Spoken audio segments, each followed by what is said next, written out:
Money can't buy happiness, but it can certainly buy revenge, especially when your toxic family doesn't know you're worth $500 million.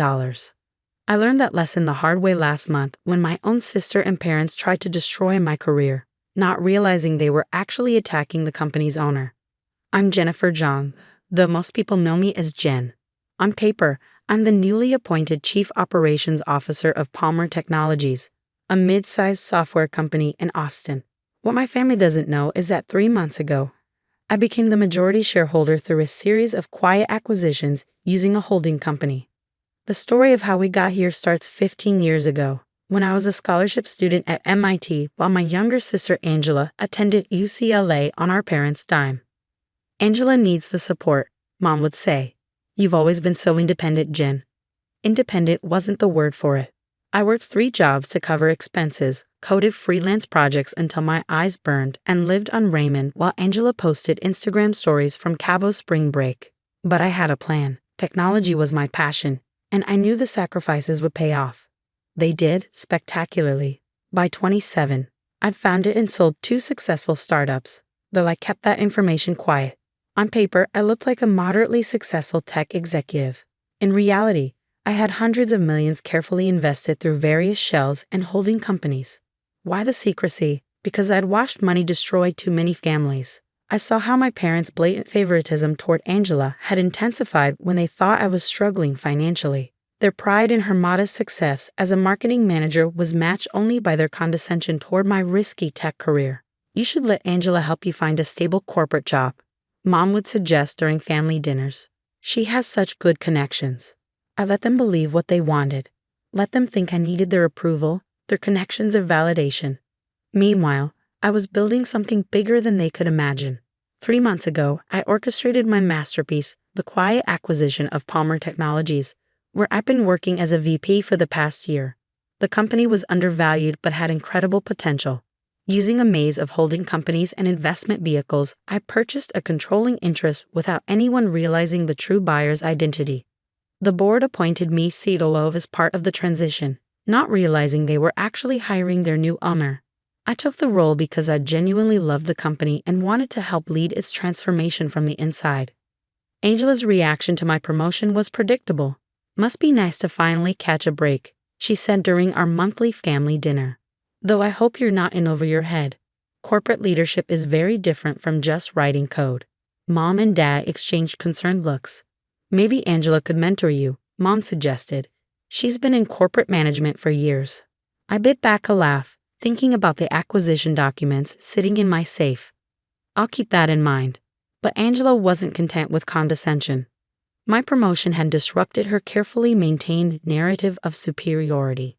She'd always been the successful one, the daughter with the prestigious corporate career, while I was just the nerdy coder who couldn't climb the ladder.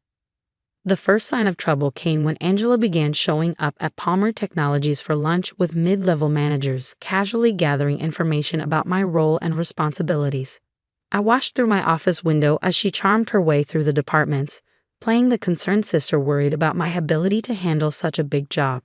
Then came the anonymous emails to HR, suggesting I had faked my credentials. Those were easily disproven, but the intent was clear. Someone was trying to undermine me. "I'm just looking out for you," Angela said sweetly when I confronted her. "Everyone knows tech companies promote women too quickly these days because of diversity quotas. I'd hate to see you fail publicly." I let her play her games, curious to see how far she would go. The answer came yesterday in the form of a thick envelope delivered to the board of directors. Inside was a meticulously crafted dossier of evidence suggesting I had been embezzling company funds, falsifying reports, and engaging in insider trading. Bank statements had been expertly doctored, emails cleverly fabricated, all pointing to massive fraud orchestrated by the new COO. The board called an emergency meeting for Friday morning. Angela must have learned about it through her network of lunch companions, because last night she could barely contain her glee. "The board wants me there tomorrow," she announced at dinner, eyes glittering. "Apparently there's going to be a major leadership change. Mom, Dad, you should come too. For moral support." They agreed eagerly, though neither bothered to ask why I wasn't invited to this meeting about my own job. What my family doesn't know is that I spent the night in my home office, preparing my own dossier. Every lunch meeting Angela had conducted with my employees, every piece of personal information she had gathered under false pretenses, every manipulative email she had sent trying to gather dirt, all of it meticulously documented. More importantly, I finally prepared the documents revealing Palmer Technologies' true ownership structure. Tomorrow morning, my family will learn exactly who they've been trying to destroy. I should be angry. I should be hurt that my own sister would try to ruin my career, that my parents would happily attend my professional execution. But sitting here in my home office, surrounded by evidence of their betrayal, I feel oddly calm. You see, Angela's scheming has given me something invaluable. A perfect opportunity to address not just her sabotage, but decades of family dysfunction. Sometimes the most effective lessons come from letting people believe they've won, right up until the moment they realize they've lost everything. The board meeting is scheduled for 9 a.m. My family will be there expecting to watch my downfall. Instead, they're about to learn why you should never underestimate the quiet one who was just a coder. The stage is set, the players are in position, and for once, I'm looking forward to a board meeting. I arrived at the Palmer Technologies office early Friday morning, wanting to observe my family's grand entrance. Right on schedule, they swept into the lobby at 8:45 a.m. Angela in her power suit, mom and dad dressed for what they assumed would be their successful daughter's triumph over their failing one. "Is the board ready for us?" Angela asked the receptionist, practically vibrating with anticipation. Her smile reminded me of when we were kids, and she'd secretly broken my science fair project the night before judging. I watched through my office window as they were escorted to the main conference room. Board members filed in shortly after, looking appropriately grave. Everyone had received my instruction email about playing along with the initial proceedings. At precisely 9 a.m., I wheeled my chair back from my desk and headed for the conference room. Time to start the show. Marcus Chen, our board chairman, was mid-sentence when I entered. "These allegations against Ms. Zhang are extremely serious." "Sorry I'm late," I announced cheerfully, taking my usual seat.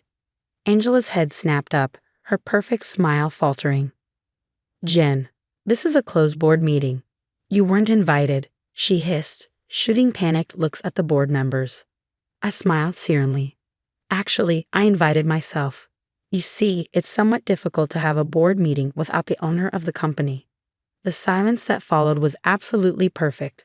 Angela's mouth opened and closed like a fish out of water. Mom's carefully styled hair seemed to deflate along with her smug expression. Dad's face turned an interesting shade of purple. "What are you talking about?" Angela finally managed. "Palmer Technologies is owned by shareholders. It's a public company." "Correction," I said, nodding to my assistant who began distributing folders to everyone present. Palmer Technologies was a public company until 3 months ago, when it was purchased by Zhang Innovations Holdings. Would you like to guess who owns that? I watched realization dawn on the board members' faces as they reviewed the documents. Many of them had wondered about the recent buyout but hadn't known the identity of their new owner. "This is ridiculous," Angela sputtered. "You can't afford? You're just a coder?" I finished for her. "Yes, you've mentioned that. Repeatedly, along with many other things actually. Sharon, could you play the recordings, please?" My assistant activated the conference room's audio system. Angela's voice filled the room. "Look, between us, my sister's not qualified for this position. I'm worried she'll embarrass the company. Have you noticed any unusual transactions in her department?" Recording after recording played. Every lunch meeting, every manipulative conversation, every attempt to gather dirt on me. Angela sank lower in her chair as her careful scheme unraveled. "And then there's this," I continued, holding up the envelope she'd sent to the board. "Falsified evidence of financial crimes, forged documents, attempted corporate sabotage.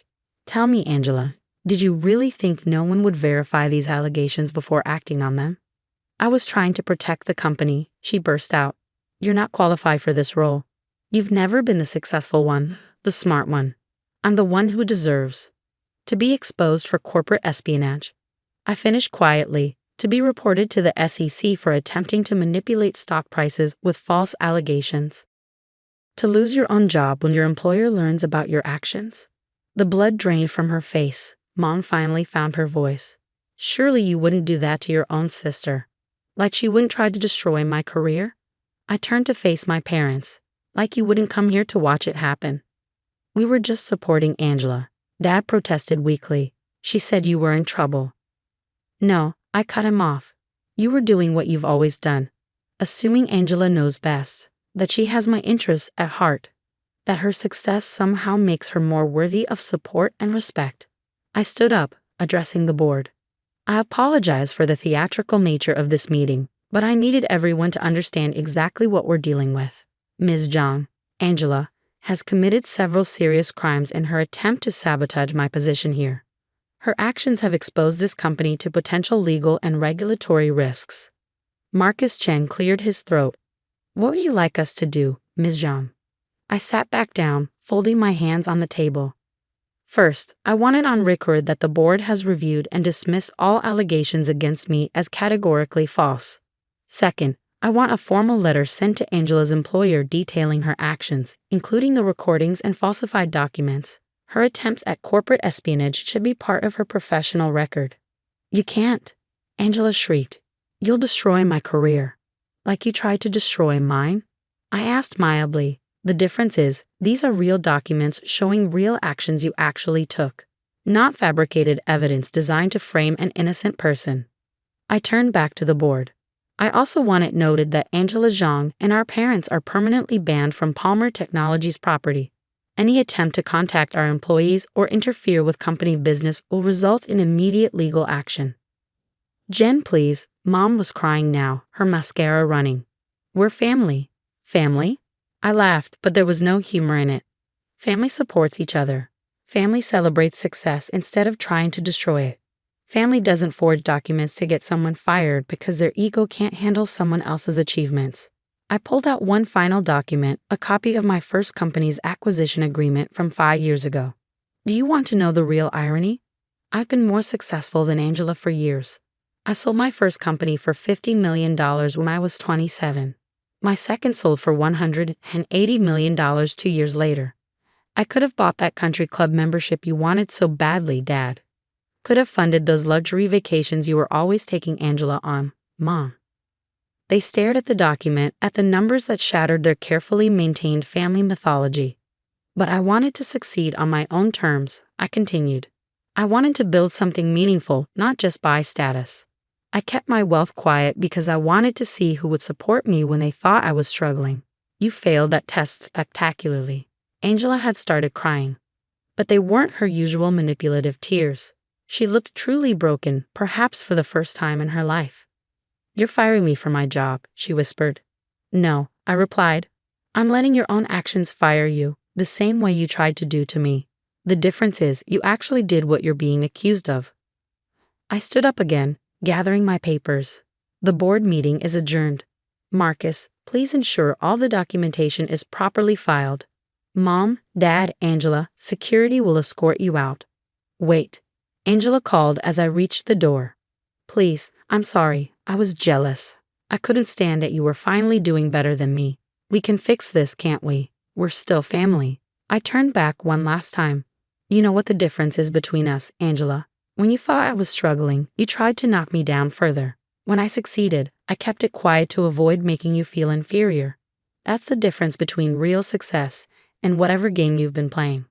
The next few weeks were interesting. Angela did lose her job when her employer learned of her corporate espionage attempt. Mom and Dad's friends at the country club suddenly developed a new respect for their other daughter when the truth about my success leaked out. I received multiple tearful voicemails, written apologies, even a letter from Angela's therapist saying she was doing the work to understand her toxic behavior. I archived them all without responding. 3 months later, I was working late when my assistant announced an unexpected visitor. It was Angela, looking very different from the polished corporate climber who tried to destroy me. She'd lost weight, cut her hair short, and wore simple business casual attire instead of her usual designer suits. I'm not staying, she said quickly, holding up a hand when I started to speak. I need to say something. She placed a thick envelope on my desk. This is every password, every contact, every piece of information I gathered while trying to sabotage you. I'm also sending a formal apology to the board and my former employer, taking full responsibility for my actions. I studied her carefully. Why now? Because you were right, she said quietly, about everything. I've spent my whole life playing a role, the successful daughter, the corporate star. I tried to destroy you because you achieved real success on your own terms. It terrified me because it showed how hollow my life was. She turned to leave, then paused. I'm starting over. Small company, entry-level position, earning things for real this time. I don't expect forgiveness. I just wanted you to know that you taught me more by letting me fail than our parents ever did by helping me succeed. I waited until she reached the door. Angela?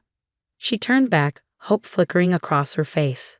Send me your resume in a year, I said. Not for a leadership role. But if you're serious about earning things properly, well, we're always looking for people willing to work their way up. A single tear rolled down her cheek, but she nodded briskly and left without another word. 6 months later, Palmer Technologies has grown beyond even my ambitious projections. We're developing groundbreaking software, creating jobs, and building something meaningful. Mom and Dad still send occasional messages, usually when they need something or want to show off to their friends. I maintain polite but distant contact, no longer seeking the approval I once desperately wanted. The corner office they thought I didn't deserve has a perfect view of the Austin skyline. Sometimes in the evening, I watch the sunset and think about success, family, and the price of being underestimated. Angela sent me a Christmas card last week. No manipulative message, no asking for help. Just a simple note. You succeeded not because of our family's support, but despite its absence. I'm finally learning to do the same. Maybe that's the real revenge, not destroying those who hurt us, but building something so magnificent that their attempts to tear us down become footnotes in our success story. The quiet one, the coder, the sister they underestimated. Turns out I was the successful one all along. They just couldn't see it until it was too late.